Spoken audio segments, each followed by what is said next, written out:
৪ বছর আগে র্যাবের হাতে গ্রেপ্তারের সেই ঘটনা এখনও তাড়া করে বেড়ায় চিত্রনায়িকা পরীমনিকে। এবার দীর্ঘ নীরবতা ভেঙে রাষ্ট্রের কাছেই ছুড়ে দিলেন এক কঠিন প্রশ্ন।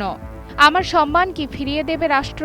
শুক্রবার গভীর রাতে ফেসবুকে দেওয়া এক দীর্ঘ স্ট্যাটাসে পরীমনি দাবি করেন ২০২১ সালের ৪ আগস্ট তাকে সম্পূর্ণ বেআইনিভাবে এবং বিশেষ মহলের স্বার্থে গ্রেপ্তার করা হয়েছিল। ওই ঘটনার কারণে তার ব্যক্তিগত, সামাজিক ও পেশাগত জীবন মারাত্মকভাবে ক্ষতিগ্রস্ত হয়েছে বলেও উল্লেখ করেন তিনি। সম্প্রতি একটি টক শোতে র্যাবের সাবেক গোয়েন্দা প্রধান লেফটেন্যান্ট কর্নেল খায়রুল ইসলামের বক্তব্যের প্রসঙ্গ টেনে পরীমনি বলেন, দেশের মানুষ এখন জানতে পেরেছে কিভাবে তৎকালীন ঊর্ধ্বতনদের নির্দেশে তাকে গ্রেপ্তার করা হয়েছিল।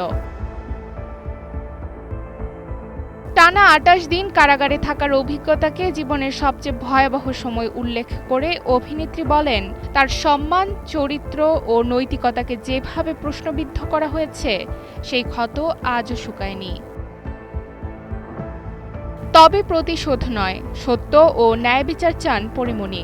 ভবিষ্যতে যেন আর কোনো নির্দোষ মানুষ এমন পরিস্থিতির শিকার না হন সেই প্রত্যাশাই ব্যক্ত করেছেন তিনি। বর্তমানে তার বিরুদ্ধে দায়ের হওয়া মাদক মামলা এবং বোট ক্লাব সংক্রান্ত দুটি মামলায় বিচারাধীন রয়েছে। ডেস্ক রিপোর্ট, সময়ের আলো।